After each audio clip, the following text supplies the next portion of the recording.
And good afternoon, everybody. This is Michael Filighera. I am with logicalsignals.com and also tradershelpingtraders.com. And this is the Elliott wave update for the S&P 500 for Sunday, August 8th, 2021. I'm coming on a little bit early today. Normally I wait for the Globex to open, and that's in about 25 minutes. But I see and have labeled the S&P, and it truly just fits, and it seems very, very clear. So I could pretty much, I think, see what I believe will happen once Globex opens again in about 22 minutes. In any case, I'm just going to jump in. I've left it here on the hourly, basically because I want to just confirm and go over what has already happened, and that the counts are remaining and the labeling is remaining the same. So we are in the process of putting in a 5-wave intermediate degree advance. Within that, we're already done up to wave 4. So we've seen wave 1, 2, and 3, and then 4, and we're in that intermediate 5th wave. So within the intermediate 5th wave, we're going to have 5 waves of minor degree. So here we have minor 1, 2, 3, and 4. So we're in the 5th wave, minor 5th wave up. And within that minor 5th wave up, we need to have 5 waves of minute degree, of which we have wave 1 and wave 2. And we're getting close to finishing wave 3. Now I'm going to take it down because I need to open all this up, because I want to show, which is not an uncommon occurrence, but it's something that I'm covering in the next lectures, and that will be available very shortly. And within that, we're talking about extensions, and how extensions within extensions are very common and very possible, particularly when they're in a 3rd wave position. Now, granted, this is on a very small 3rd wave position, but nonetheless, it demonstrates the whole principle and how we count it and view it very, very cleanly. So here we go. Here we have minor 3, and this completed minor 4, which is labeled right there. So we're in the minute, or in the minor 5th wave, excuse me, we're in the minor 5th wave, and we're within minute 3. Now, that minute 3rd wave in and of itself was going to put in 5 waves up. And then what we see is that we get an extension inside the extension. So we have the minute 3rd wave, and then a sub-minute wave building, and then a sub-minute wave building. So we basically have 1, 2, 1, 2, 1, 2.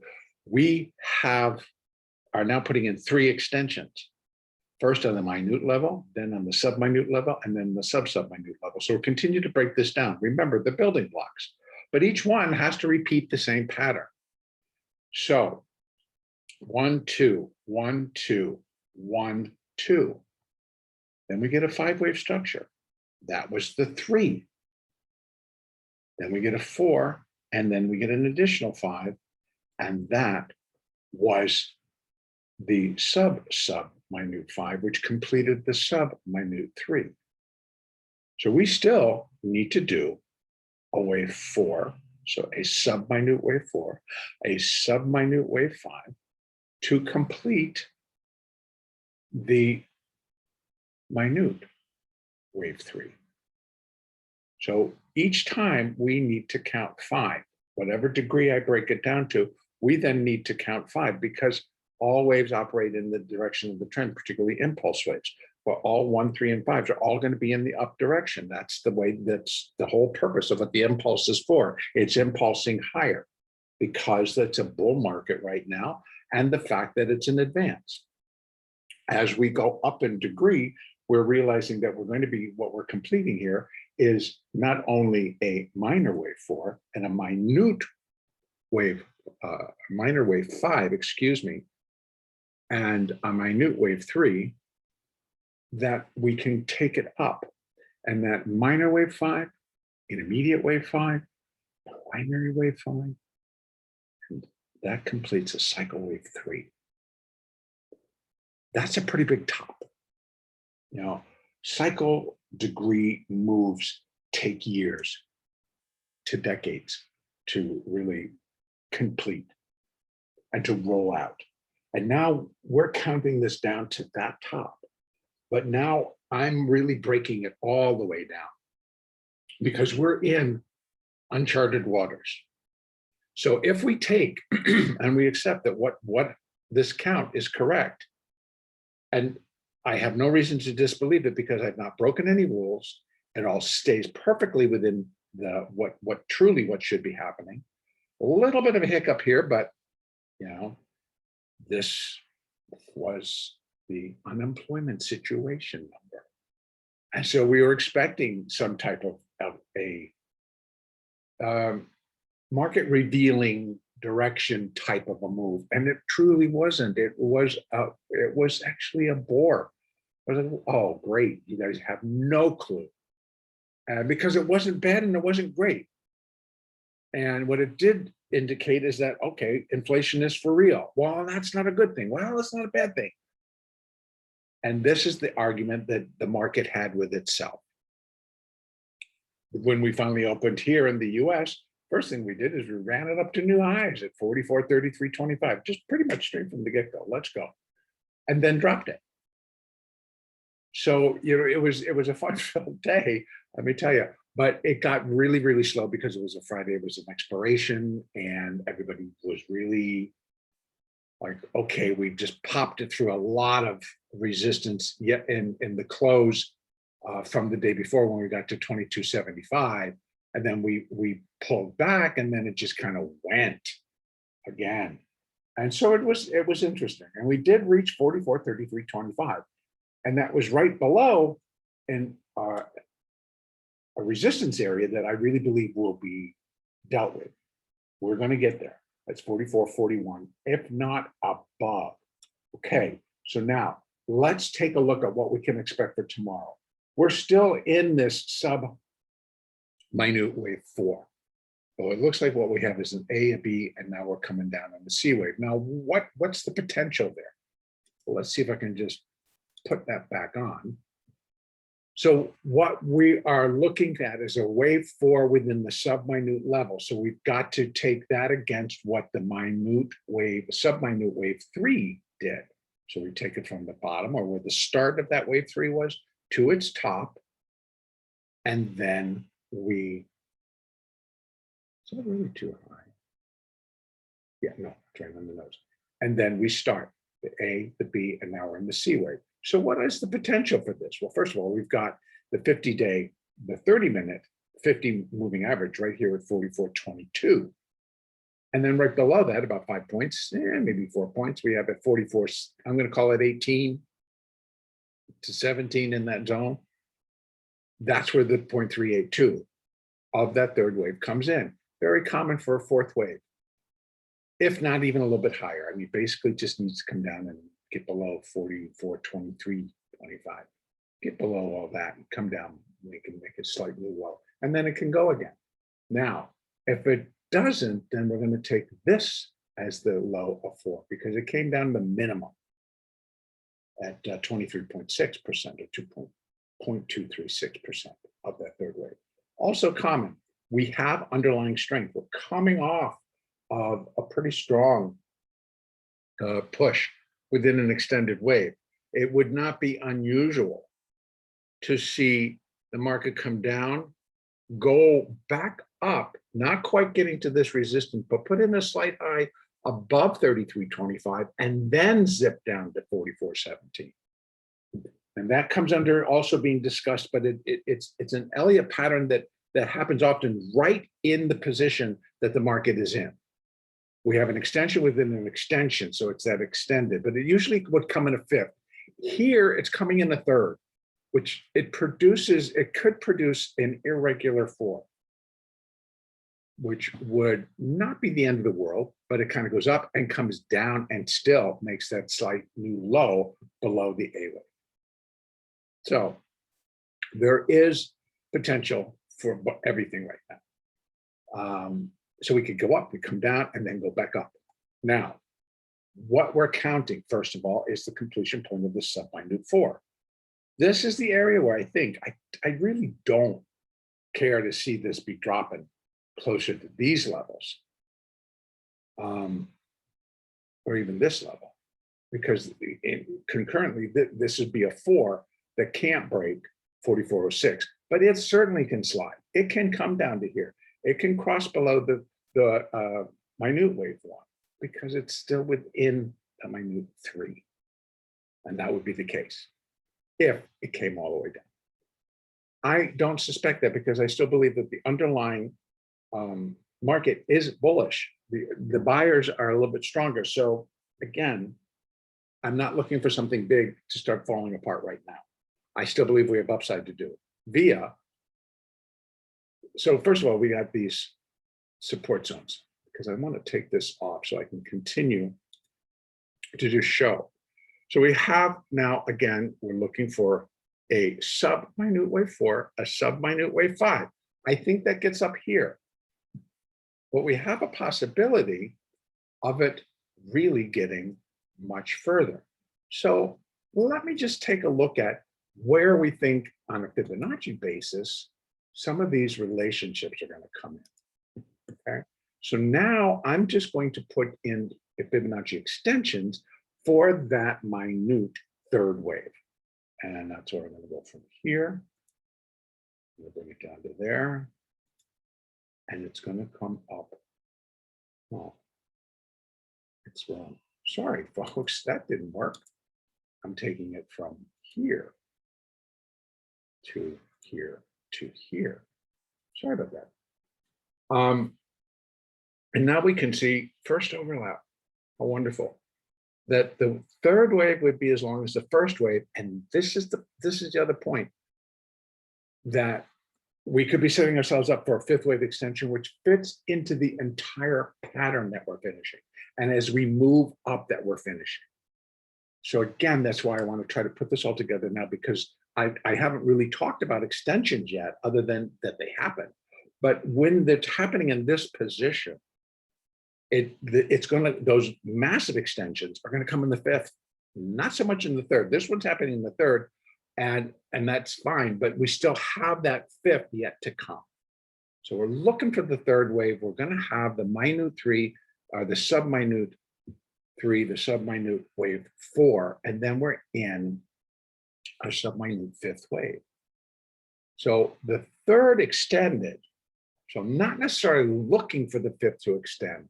So, but I do think we have potential to get ourselves at least to 441, 4,441 to 4,442, but as high as 4,454. So like 50 to 54. I mean, from current levels, 20 points. Could we do it? Yes, it could do it overnight. So, and then what we're finishing is this sub-minute, or the minute wave 3. So expecting for the minute wave 3 to be here, somewhere in here. Then we get a minute 4. Then here comes that fifth wave. And everything else has been pretty normal. The third subdivided, but we expect it to. But that fifth can subdivide as well. And if it starts to subdivide within like this, but in that fifth wave position, I think they can really push it. Then we still have these upper levels where all of this can come in. Now, once I can get a chance to put this third wave in its completion levels, I'm going to go down to the 15 minutes so I can open it up even more. So see, A, B, C, A, and then we got a 5. So that's the C wave. Yeah, it's kind of weird. We'll get it right down to the 15-minute to count all the internals. But in any case, I have the levels we've put in where we believe this third wave, this sub-minute wave 5 can come in and then complete that minute wave 3. So minute wave 3. So come all the way down here, sub-minute 4, sub-minute 5 completes minute 3.